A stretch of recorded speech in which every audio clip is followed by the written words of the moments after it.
We had both respond. We had initial responding officers who entered the base, and again, as I reported earlier, we had official active shooter teams assembled. Who was wounded? One who was wounded, was the active shooter or patrol? I'm not going to comment on that at this point.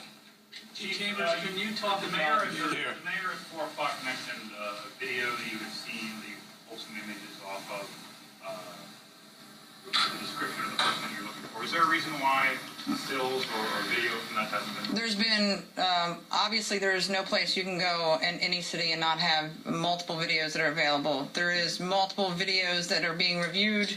We have no video that we can release to the public at this point. Right now, video that we are reviewing as part of the investigative process. If at some point we have something we can release to the public, we certainly will. Let me add, too, the video to which I was referring was the one that identified the person in the other uniform who we thought was a suspect initially, and we were able to confirm that he was not a suspect, that he actually was on the scene when someone else was shot, and he moved out of the way for obvious reasons when the shooting occurred. And he was then interviewed, and he's been absolved of any responsibility in this crime. Chief Chambers, can you talk about your helicopter unit? And you said something that it sounded like you were saying you were taking people out besides the wounded. Can you expand on that? No, I was talking about people that were wounded or being evacuated who had fled to the roof of some of the buildings, and I think some of your cameras actually caught that footage.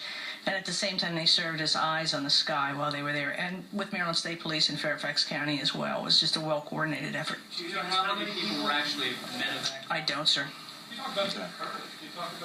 Patrick, and then you will get the last question, sir.